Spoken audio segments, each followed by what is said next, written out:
ସମ୍ବଲପୁର ଏଇ ଦୁକାନେ ଏନ୍ତା ୟୁନିକ୍ ଖାନା ପିନା ମାନେ ଥିଲା ଯେ ମୁଇଁ ତ କେବେ ଦେଖିବି ନି ଥେଇ। ଆଜି ମୁଇଁ ଅଠାପାଲି ଆଡକେ ଟିକେ ବୁଲି ଆସିଥିସି ବେଲେ ଗରମ ଲାଗି ପୁରା ଟୋଟି ଚଁ ଚଁ ସୁଖି ଯାଉଥିସି। अच्छा ଇ ଦୁକାନେ ଗୁଟେ ଆଇସ୍କ୍ରିମ ର ଛପା ମରା ହେଇଥିଲା ବେଲେ ଟିକେ ଖାଇ ଆଇମି ଯେସି ବୋଇଲି। ଇ ଭିତର के আসলি कि इनो एंता एंता एनर्जी ड्रिंक माने थिला ये मुई तो संबलपुर काहिनी देखिते। इनो तो स्टारबक्स रो सब प्रकार कॉफी भी मिली उथला। मुई पहला जूस गुटे आनी के ढोको ढोको पी देनी ये टिके शांति लागला।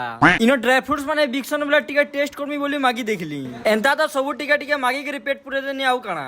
बाकी ड्राई फ्रूट्स माने फ्रेश थिला ये खेबा ले भल लागुतला। तारपरे मुई मांगर चॉकलेट सेक्शन के आसले जे अलगा कंट्री रु इंपोर्ट करला चॉकलेट माने भी थिला। इनो तो मिस्टर बीस्ट रो फेस्टिवल भी मिलुथला। तारपरे मुई जानबार के पहले जे गूगल में मांगर रिव्यू देला परे सॉफ्टवेयर रे 50% डिस्काउंट दउछन। इतार प्राइस 70 टका थिला बाकी डिस्काउंट हेगिरी 35 टका रे मते मिली गला। आ गुटे बीटा के प्रकार रो आइसक्रीम थिला जे बुआ इटा भी जो टिके ट्राई करसी बोइली। इटा मुई पहला थरो खाइली टेस्ट पूरा एक नंबर थिला। तुमको भी जदी एंता यूनिक जिनिस माने खेबार अछि बेले फनी फूड मार्ट के आसी पारबो। इनर लोकेशन होचे near Kotak Mahindra bank Othapali bus stand Sambalpur.